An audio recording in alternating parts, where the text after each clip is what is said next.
This story has a lot to do with what I call religious extremism. Here's the backdrop.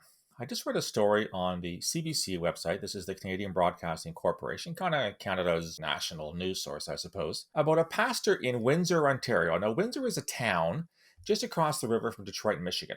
It's an industrial town. It's an auto town. The big three have been there forever, since I was growing up, 2 hours east of that in London, Ontario. Anyhow, there's this pastor from this church called the Harvest Bible Church who insists on having large gatherings during the Christmas season.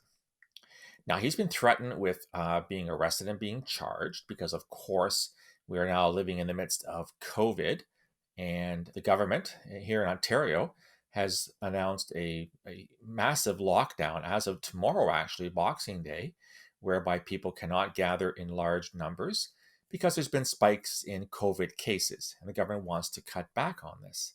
This pastor isn't too keen on that, and if I could just use one quote here from the article that I read, he says that, in quote, "To our knowledge, this is the first time that any Ontario pastor has been charged for," and here's the important part, "fulfilling this God-assigned duties in a church."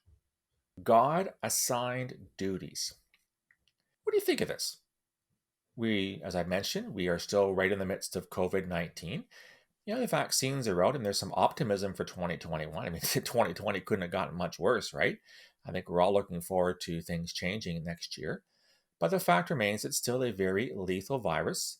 It is still coursing through Canadian society, Ontario society, Windsor society, I'm assuming. And this pastor says, "I'm not going to abide by your rules. I have a God-given duty to fulfill." I'm going to call that religious extremism. And I've done so rather consistently over the past couple of years.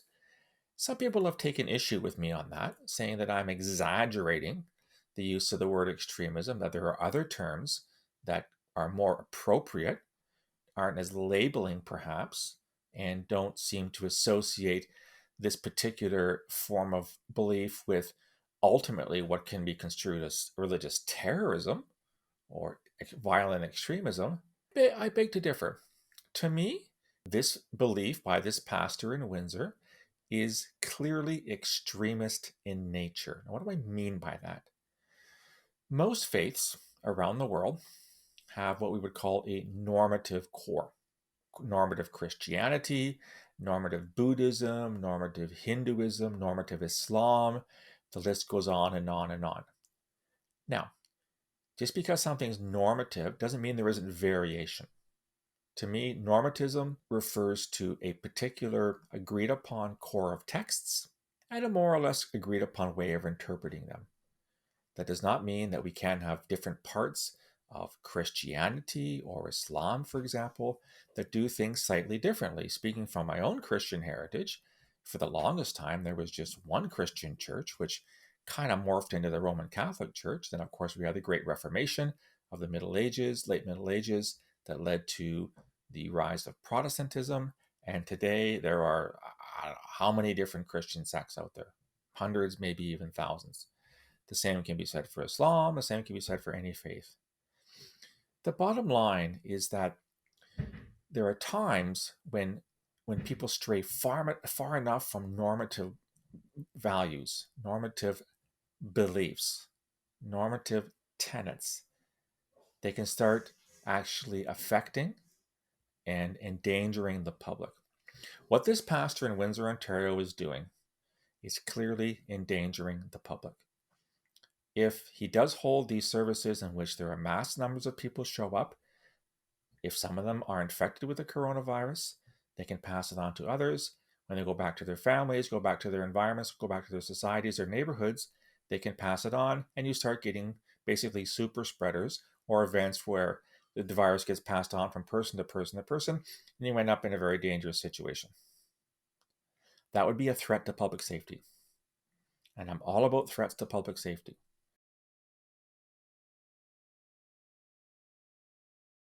Now, normally, I talk to you about terrorism because that's what I spent the past 20 years looking at.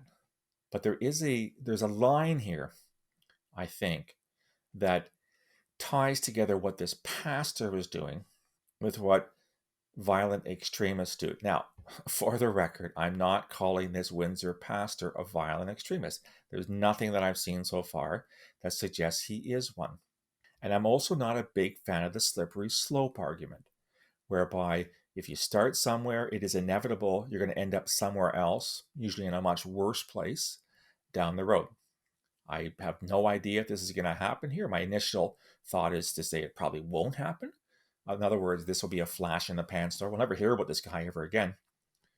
But there certainly have been occasions in the past where religious leaders, very charismatic ones, who believe in extremist interpretations of their faith, have ended up in very, very violent ends.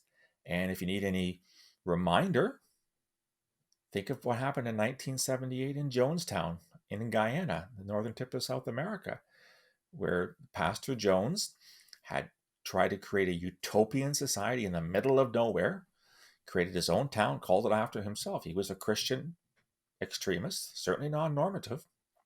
He developed this town. He tortured people. He separated children from their parents. He basically had sex with whomever he wanted. And when a congressperson came down from California to try to look at what was happening, because there were defections from the faith and people were very worried what was going down in Jonestown, the representative and his assistants and all the news people with him were all killed.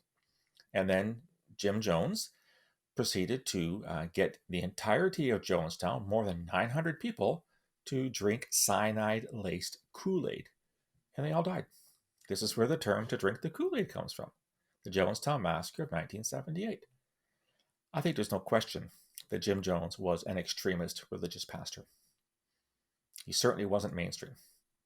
And in the end, he went to the ultimate degree and he killed almost 1,000 people rather than admit that he was wrong, rather than be taken into custody and maybe charged with all kinds of things. I've seen it many, many times in my own study of Islamist extremism. Islamist extremists are what they see as faithful. They think they belong to the same faith as a billion other Muslims. They just happen to think that theirs is the only way of doing things. And yes, they misinterpret. They go to the nth degree in taking versions of the Quran and the Hadith or sayings of the Prophet Muhammad to justify what they're doing. And sometimes what appear on the surface to be very devout religious people will use this faith and it ends up in acts of terrorism. Great example is al-Awlaki or al-Awlaki, a Virginia, United States pastor. He was from Yemen. He was a dual citizen. He ended up being killed in a drone strike in 2011. If you see his videos, he's a very passionate Muslim, very passionate about Islam. And yet, his interpretation of Islam was certainly not normative.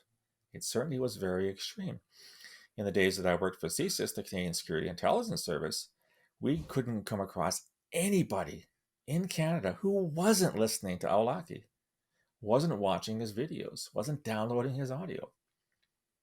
And they would become radicalized in part because of what al-Awlaki was saying. So yes, al-Awlaki was an extremist. He was a religious extremist.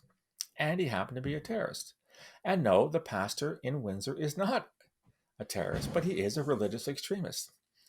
I think we have to have the courage to talk about extremism in this way. We have to wisely and carefully make the differentiation between extremism and violent extremism. They're not the same thing. The vast majority of people who are extreme do not go down a violent pathway. But what this guy in Windsor is advocating is not only extreme, it is a danger to public safety for the reasons I've already talked about, the spread of the coronavirus. The bottom line is I know a lot of people are suffering because they can't go to mass, they can't go to service, they can't gather in large crowds like they're used to, and that public worship, being with your co-religionists, is a big thing, but it simply isn't going to happen. Or rather, it simply should not happen for public safety reasons. And any pastor who says, screw the law, I'm above it, I have God-given duties to fulfill, is not only endangering us, he's acting in an extreme fashion, and we should call it out for that. I got a sneaking suspicion I got a lot of people are going to disagree with me on this one when I call it religious extremism, whether what's happening with ultra-Orthodox Jewish communities in New York and Israel who insist on mass gatherings despite Corona. We have religious extremists in Indonesia who are not, at least on the surface, violent, gathering in the hundreds of thousands to greet the return of an exiled pastor named Rizik Shahab from Saudi Arabia. This is extreme activity, and it is endangering the public. Anyhow, that's what I think. Love to hear from this, and I kind of think I'm going to. You can reach me on email, borealisrisk@gmail.com, or on Twitter @BorealisSaves. You'll also find me on LinkedIn and on Facebook. If you like this content, if you want to subscribe to it, go to my website, borealisthreatrisk.com, hit the subscribe button, provide me with your email, you get a free daily digest of all the material, and starting basically right now, subscribers will get bonus content that no one else is going to get. Love to hear from you. I'll talk to you again soon. Until then, stay safe.